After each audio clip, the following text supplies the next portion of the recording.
Minha vida, mas também nosso querido e amado pároco, reverendos irmãos no ministério diaconal, de uma forma muito especial, nosso querido diácono Luiz Kleber, que há 11 anos atrás, em um domingo da Santíssima Trindade, abrindo o novenário do nosso padroeiro pelas mãos do nosso bispo diocesano nesta nossa sede paroquial, era ordenado diácono também. Meus queridos e amados irmãos e irmãs, pelo santo batismo, louvado seja nosso Senhor Jesus Cristo, para sempre seja louvado. Como desejei comer essa Páscoa convosco nesse dia, viu? Muitos anos esperando esse momento que, após a sagrada ordenação, eu estivesse aqui. Há meses atrás, o padre Alexandre chegou a comentar: não, vamos deixar a sua primeira missa na paróquia para você vir pregar no dia do padroeiro São João Batista.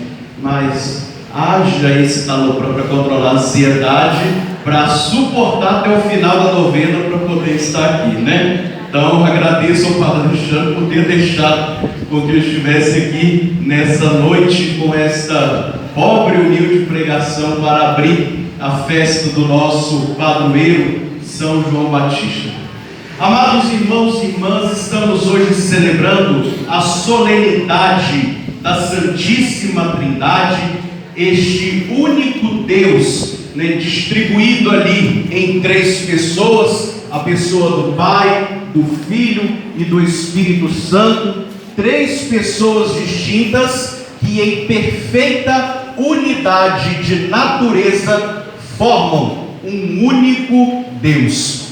E aí a gente pode talvez nos perguntar o porquê de celebrar uma solenidade própria em honra da Santíssima Trindade, uma vez que toda a celebração eucarística é realizada na ação da Santíssima Trindade. Mas conforme o Padre Alexandre, no início dessa celebração, explicou muito bem, após toda a contemplação do mistério pascal, a paixão, morte e ressurreição de nosso Senhor Jesus Cristo, depois de termos celebrado a sua ascensão, a descida do Espírito Santo, mesmo já entrando no tempo comum, a igreja meio que coroa tudo aquilo que contemplamos ao longo desses dias, desde o início da quaresma até então, para que nós, enquanto igreja reunida, pudéssemos ver a ação do amor de Deus sobre nós, que se manifesta na Santíssima Trindade. Santo Tomás de Aquino, quando ele comenta sobre esse mistério da Trindade, ele ali vai dizer de que na Santíssima Trindade, nesse grande mistério de amor, existem as chamadas missões da Trindade. Ou seja, mesmo formando um único Deus, cada pessoa da Trindade tem uma missão que lhe é própria. O Pai é aquele que cria, o Filho é aquele que salva, e o Espírito Santo é aquele que santifica no amor. E isso é muito importante com que a gente tire a nossa ótica humana, porque a gente pode cair na tentação de pensar de que dentro da Trindade existe uma espécie de setor em que cada um está no seu quadrado e cada um faz o que é próprio e pronto. Não. Mediante as missões próprias dentro da Trindade, nós vamos compreender exatamente o grande mistério de amor à nossa humanidade. Nós bem sabemos, desde o livro do Gênesis, que todos nós que aqui estamos fomos criados à imagem e semelhança do Senhor. Isso é um fato. Vemos lá no livro do Gênesis: façamos o homem à nossa imagem e semelhança. E lá no livro do Gênesis a gente observa uma ação trinitária, porque em tudo, no momento da criação, a gente vê Deus falando num tom muito imperativo: faça-se isso, faça-se aquilo, e aquilo é feito. Quando chega na obra-prima da criação, que é o ser humano, ele então, em comunhão, a ação de Deus, Trindade, fala o quê? Façamos o homem à nossa imagem e semelhança. E muito nos chama a atenção, e a gente também pode cair em outra tentação de um excesso de racionalismo em dizer que não, isso é apenas um relato antigo, não temos como provar, nem mesmo pela ótica da fé, que somos imagem e semelhança de Deus. Mas, amados irmãos, o Pai que cria, no momento, na chamada plenitude dos tempos, ele então, como um grande sinal do seu amor, envia a segunda pessoa da Santíssima Trindade, que é gerado, mas não é criado pelo Pai, porque ele é eterno junto com o Pai, mas no tempo assume a nossa humanidade.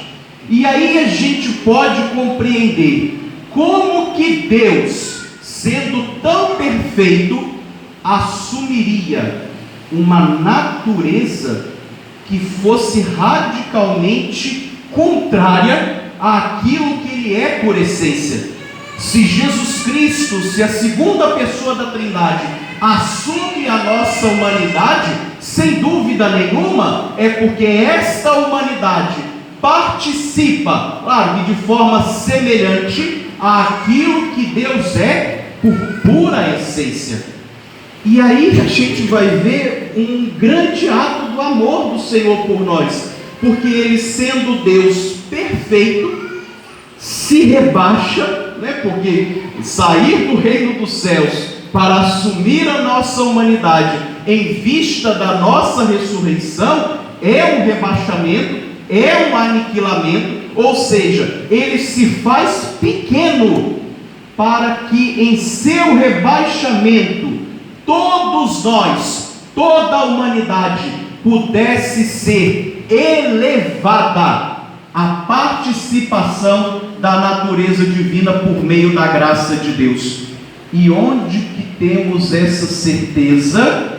Qual foi a obra de Jesus Cristo que permanece até os dias de hoje, para que em sua missão profética continue anunciando que todos nós que aqui estamos somos imagem e semelhança de Deus, e por isso não podemos agir de uma forma contrária à nossa condição de filhos de Deus. A Santa Igreja Católica, que é guiada e sustentada pelo Espírito Santo do Senhor. Olha que perfeição dentro da Trindade, em vista da nossa dignidade, em vista do amor de Deus por cada um de nós. Mediante tudo isso, meus irmãos, serve para cada um de nós nessa noite, nessa solenidade, um pequeno exame de consciência. Bom, se eu participo por meio da graça, sou criado à imagem e semelhança de Deus, será que me porto como alguém que foi criado à imagem de um Deus perfeito, Salvador e Redentor?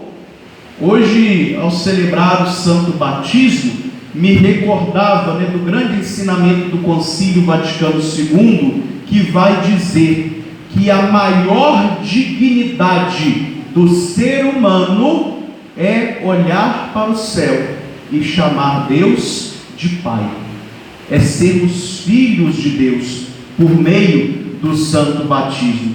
E aí, meus irmãos, a gente tem que olhar para esta realidade do qual todos nós aqui fomos criados, redimidos e somos ainda sustentados pela graça de Deus, pelo Espírito Santificador, e pensar: será que a minha conduta é coerente com o meu estado sacramental? Será que a minha vida, sobretudo lá fora, como diz o bom campista, né? Quando a gente rompe com aquele portão lá fora. Será que eu estou estendendo na minha vida lá fora aquilo que eu celebro aqui na liturgia? Porque o que estamos celebrando hoje não é apenas um cumprimento de preceito. O que celebramos hoje não é apenas um memorial do passado que não existe mais e porque me faz bem para os meus sentidos, para a minha emoção e por isso eu estou aqui. Não,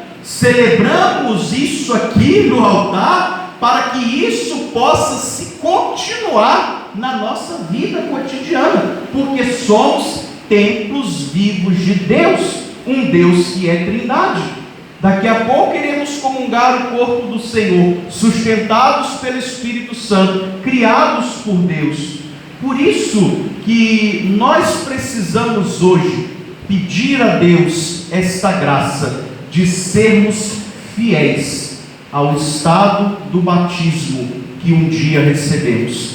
Precisamos hoje, lá no início desse nosso novenário, pedir a Deus a intercessão do nosso padroeiro, que possamos ser um canal da bondade e da graça de Deus, possamos com a nossa vida cotidiana refletir na nossa sociedade que somos imagem e semelhança do Senhor, criados pelo amor, santificados pelo amor, redimidos pelo amor de Deus por cada um de nós.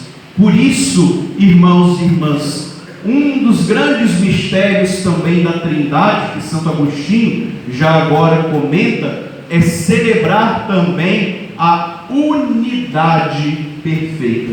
E isso se encaixa muito bem àquilo do qual estamos vivenciando enquanto comunidade particular. Celebrar a festa do padroeiro, eu penso que depois da Páscoa, depois do Natal do Senhor, celebrar a festa do padroeiro é uma das principais ocasiões e festas dentro de uma comunidade paroquial. E celebrar a festa do padroeiro tem que ser uma ocasião de renovação comunitária dentro de uma paróquia. O que é viver a comunhão? O próprio nome vai dizer, é essa comum união. E a festa da Trindade é uma ocasião muito perfeita para isso. É um momento que, mediante todos esses compromissos que nós temos, ainda mais conhecendo o Padre Alexandre, a gente sabe que ele não para por um milésimo de segundo. A gente estava numa operação ontem, de repente todo mundo falando, temos que ir embora, temos que arriar, temos que organizar isso aqui. Uma série de atividades. Nada disso, amados irmãos, acontece conforme deve acontecer se uma comunidade não caminha em unidade.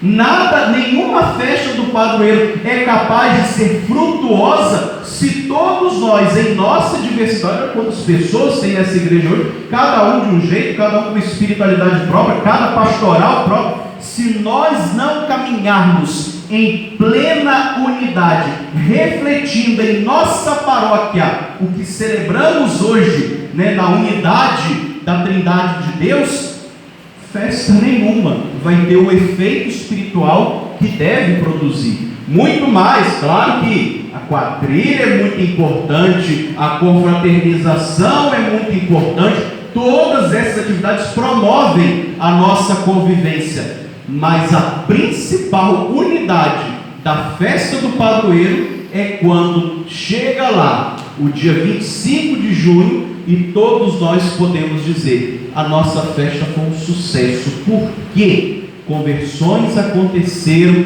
divisões foram superadas e a comunidade cresceu verdadeiramente em um espírito de unidade, mostrando na diversidade de carismas e ministérios que nós temos, que todos nós refletimos na nossa vida, no centro da nossa espiritualidade pastoral, a unidade perfeita de Deus.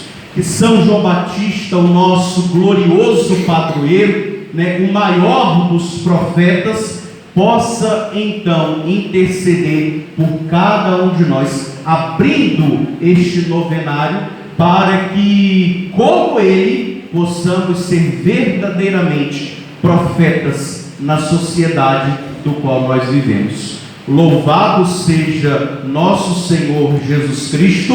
Para sempre seja louvado. Creio em Deus Pai, Todo-Poderoso,